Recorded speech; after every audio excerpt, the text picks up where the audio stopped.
Hello there, world of tankers. Welcome to the channel. I'm your host, Droodles Blitz, and in today's video, I'll be letting you know everything you're going to need to about this year's Blitz Fair. This video will be a useful guide for you on how quickly you're going to be able to get your hands on the A46, the Snow Globe tank, and as well, a bunch of other free vehicles and rewards. So make sure you stay tuned in today's video, and if you want to see more videos like this and stay up to date on the most relevant information that gets released, make sure to click that subscribe button down below. So let's start off with what you're able to earn for free this Christmas. Starting tomorrow, which means if you're watching today's video anytime later than the date's posted, well, you have the ability to earn an A46, a Snow Globe, an LT432, and a Panzer 58, or should I say a Schwarz Panzer 58, for absolutely free. That is basically 4 premiums right out of the get-go you can earn for free.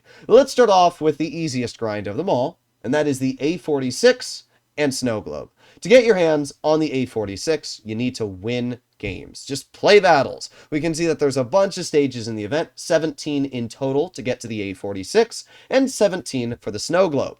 Now you have an option of choosing the A46 or Snow Globe first. My recommendation, as always, is grind for the Snow Globe, and if you realize maybe at the last day of the event that you don't have enough points to get the Snow Globe, then get your hands on the A46. The reason why is because the Snow Globe features way better rewards than the A46. These are the vehicles that can be contained inside the Snow Globe. We can see a bunch of them. There's a little Annihilator off in the corner here, T-77, Caliban XM66F, Samwa SM, Chimera M4 Yo, Stritz Von K, Cobra, T-54 E2 Shark, not actually sure what that is. Looks like a Caro. WZ-114. We got a Akari. That's a Forest Witch, which is one of the most overpowered tier 7s in the game. SU-130PM. Bashation Barask. VK-90. Progetto 46. Sharfie Chair 4. Project 68. We got the 268 version 4. 752. And the Cobra. Or not the Cobra. The Kampfpanzer 50 ton and the Pharaoh. So there are a bunch of tanks in the Snow Globes. Obviously the line. But the line is like a 0.7% drop chance. I think it's a 0.78% drop chance to get it. And then if you open 10 Snow Globes, you get the vehicle guaranteed. So let's talk a little bit more about Snow Globes, right? How do you get Snow Globes? And let's talk about the first one, which you can get for free. So as I mentioned, we have this grind here where you have the ability to get either the A46 or the Snow Globe. To get the A46, you're probably going to be looking at about 150-ish battles won, and to get the Snow Globe, it's probably going to be closer to about 250. That's how many wins it was last year. So it's definitely going to be a decent amount of games played, but you have plenty of time over the next month to earn, I would say, both of these. Definitely get the Snow Globe, though. It is the best way to get overpowered tanks, even tier 10s, for absolutely free. Now, we can talk about the other ways of obtaining Snow Globes, which are free XP and gold. My main account, I have earned and accumulated over 7.5 million free XP throughout the year of playing, which is an absolute crap ton. And I'm going to be spending all of that free XP on containers. Containers start with a 1% drop chance of a Snow Globe, and it's 50,000 XP for the first 50 crates. After that, it jumps to 100,000 XP and goes to a 1.5% drop chance to get your hands on a Snow Globe. Then it goes to 150,000 XP for the next 50 crates, and it's a 2% drop chance for the Snow Globe. So each crate goes up in XP, but also goes up in drop chance. Realistically, you're spending more XP than the drop chance goes up, but at the end of the day, with my XP, and with a lot of people's XP that I always say save till the end of the year, you can possibly get your hands on a couple free Snow Globes, which means that you can get even more tanks, and if you already have them, more gold. So just a flat win. The other container, which is this purple one here, are gold containers. I think they cost like 1,500 gold a pop, and they are going to have a 10% drop chance for a Snow Globe instead of a 1%. And with that 10% drop chance, it's obviously way better. If you open 10 Snow Globes, you're going to get 10 charms for the Lion, which will guarantee you getting the vehicle. So it's not guaranteed that you'll get it unless you open a bunch of crates, but at the end of the day, Usually it's about 100 to 200 US dollars to get your hands on the vehicle, which isn't that bad judging that you're also getting 10 other vehicles in the process. So overall, this is a really, really good way of getting some XP, especially if you're spending all of this stuff. You're getting gold, you're getting credits, and I always use my XP. If you have it, spend it. That's what I always say. So that is how to get all of the vehicles in this kind of event here. Now, we also have the Advent calendar, which is starting tomorrow. Well, actually, technically today, but basically tomorrow is when the Advent calendar starts, and it ends on December 25th. This Advent calendar will allow you to get your hands on an LT432. We can see day 2, and day 5, and day 6, and day 8, and what, 10, 12, and then that's day 14, day 15, 16, 17, 18, 19, and day 20 are going to be able to give you a bunch of free certificates for the LT432. So you just have to log on those days, the days that the event is available, and you can get your hands on an LT432 for absolutely free, which is pretty sweet. Nobody can complain about this. You just have to log in to get a free tank. There's really nothing to get mad about whatsoever. Then we also have the Dead Mouse tank, which is going to be an entirely separate event. To get your hands on this vehicle, it's going to be around 12 US dollars to purchase the event, and then you're able to grind the event. The Dead Mouse tank looks pretty sick. I'm going to be talking about this vehicle in a little bit as well. It's actually a really, really cool looking vehicle, super exciting. So overall, pretty good stuff. We can see the whole kind of grind here. There's also a event where you can earn 450,000 XP, and I think you get another possible free tier 8, which is pretty dang sweet. But something else, we have the loyalty bonus. For playing 20,000 battles, we can see right here, you can either claim, well, actually you can't see it, let me close it a little bit. This right here, you can claim either a tier 8 certificate or a Schwarzpanzer 58. It's a pretty mediocre tank, but at the end of the day, it's another free vehicle. So this is all the stuff. But I figured we might as well talk about the vehicles that are coming into the game. So let's start off with the A46 very briefly. This is the tier 7. And it's actually pretty dang sweet. Also, I should mention, I will have reviews on these vehicles first thing tomorrow morning. I will have a review on the A46, I will have a review on the Lion, and I will have a review on the Dead Mouse tank when I get my hands on it. So I'll have reviews on all these vehicles. Make sure to stay tuned if you want to see my full opinion. This is just your pre-weekly warm-up. So the A46, what exactly is there to know about it? Well, first of all, if you don't want it, you can sell it for 2,500 gold, which is actually quite a bit. So that's something that's nice. The vehicle is basically a premium Comet turned into a light tank. So if we properly equip the vehicle with, you know, what you would normally be putting on this tank, we're going to be doing something like this, and this is going to be our tank fully equipped. So we're sitting at 2,500 base DPM, which is actually pretty good. It's actually plenty, especially because the vehicle has Hesh, which increases your damage by 20 and gives you 2,840 DPM. It has 140 mils of pen as well, which means you're going to be able to cut through the majority of mediums and lightly armored vehicles from the front, from the sides, and especially from the rear. Your standard HE is quite useless, though. There's really no reason to use it, so it's just your Hesh and standard ammo. The vehicle features a top speed of 67, and its power to weight ratio really isn't anything that impressive. We can see that it's got some of the worst terrain resistances and power to weight in tier 7, but it still should be fairly fast because it is a light tank, so not too big of a deal. The vehicle is going to have a really good dispersion value, second best out of the 15 in the tier. It also has decent on-move values, not great, but decent, which means you shouldn't have to worry too much about the gun blooming. It's going to have a really, really quick reload as well, only 3.8 seconds, which is going to make this tank incredibly fun.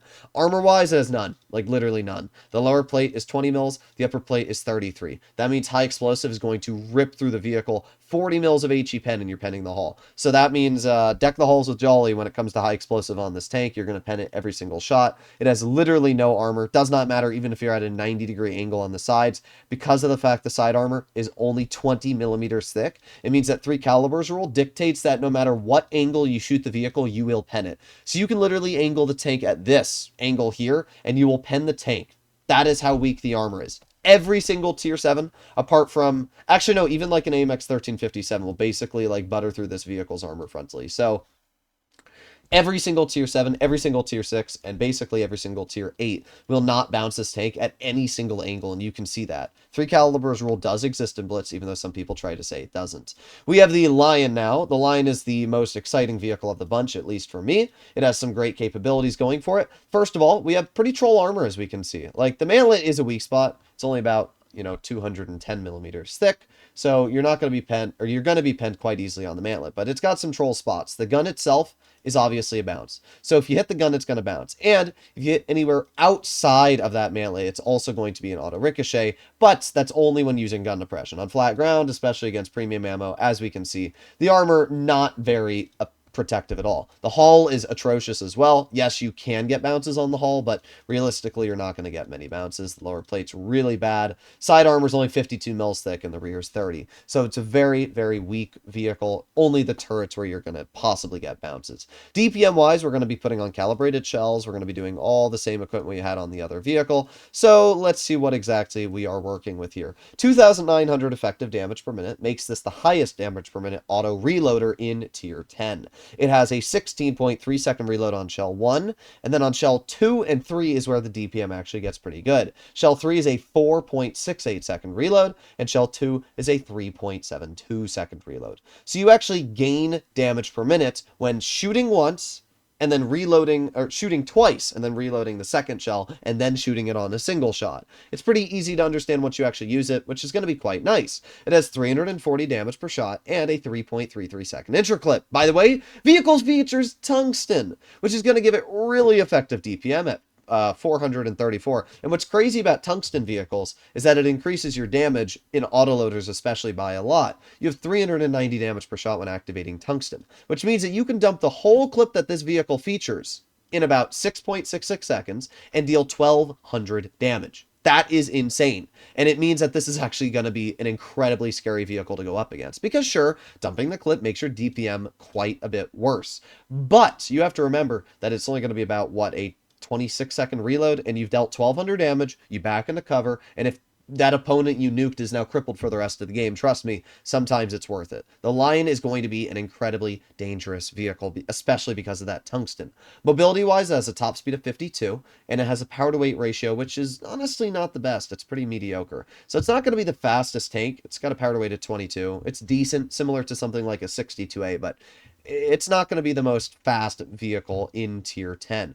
But what I can say is with the level of DPM and the fact that this vehicle is going to have an auto reloader with tungsten with pretty good accuracy, as we can see. Where's the accuracy values on this vehicle? Scrolling. Yeah, best accuracy basically in the tier, but that's with V-stabs. Let me put it with V-stabs on it. So its dispersion is 0.317. So it's decent. It's not the best, but it's decent dispersion. Its on move is really good though. So overall, I think this is going to be a great tank, and I'm super excited to see what it can do. Again, review will be out tomorrow morning on this vehicle. Then we have the Dead Mouse tank, which is very interesting. It has two different guns. We're going to start off with the High Alpha gun. It has 2,755 DPM, although again, you're going to be running Cali, so around 2,650 damage per minute. You have 250 mils of standard pen, and your gold has 329, which is pretty good. Nothing amazing, but it's very good levels of pen is what I will say.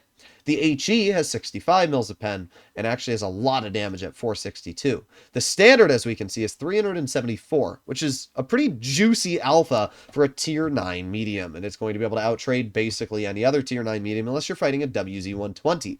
We'll notice that the vehicle has almost every single consumable in the game. In fact, it does. It has reactive armor, it has tungsten, it has speed boost, it has reticle Cali. Personally, I'll just be running tungsten on it, which increases your damage to 430, but what's even better is that this vehicle has an autoloader, which we'll take a look at in a moment.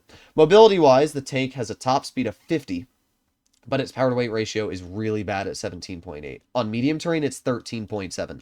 This will be the slowest medium in tier 9. It is slow. 122 TM isn't even this slow, if I'm not mistaken. Like, this thing's going to be slow in terms of power-to-weight, something to keep in mind. It has a top speed of 50, though, at least, so you can get up to 50. It has gun depression levels of 7 degrees, and armor-wise, the tank's really good, honestly. Using gun depression, we can see against standard ammo, it's going to be quite hard to pen. These are not weak spots really up here either, as you can see. So that's not going to be something you're going to have to worry about. To reliably cut through the vehicle's turret, you're going to need about 300 mils of pen, which is a lot, judging that this is a tier 9. So armor-wise, this thing is really good looking, and the gun itself is really strong. And then we take a look at the auto-loading gun, which is the major one that I'm excited for. First of all, loading tungsten, your clipping potential is 552, which is pretty nice. 480 standard. The vehicle has a 160 damage per shot gun, which shoots 3 shells in 0.23 seconds. Now, I'm not sure if this is a autoloader or a Helsing style vehicle. If it's an autoloader, then you're going to have to press the fire button. Boom, boom, boom. However, with a 0.23 second intro clip, I would assume that the vehicle shoots all 3 shells. I would assume that it just goes... That would be my guess. I could be wrong, but that's what I would assume for the vehicle. Still has pretty good DPM with the autoloader here, 2500, which is quite solid. It has the same levels of pen, 250 on the standard, and as well 329 on the heat. So its pen is very, very good. Well, overall, the tank actually looks really fun. Dispersion values are pretty good, 0.289 with refined gun. Its on-move values are not the best, though. Let's see the on-move values of the other gun. And yeah, not the best either. So the tank looks pretty fun, actually. I'm really excited for it, and I definitely think this is going to be a super, super enjoyable tank overall. At the end of the day, this is everything to know about the Blitz Fair and what is going to be coming into World of Tanks Blitz. So there's one other thing I should talk about, which is the auctions. I don't know exactly when the auctions are coming, but every year Wargaming has the ability to earn tanks for gold, usually really cheap gold, so make sure you keep an eye out for the auctions. I'll be posting content on that as well. I'll see you all in the next one. Bye-bye!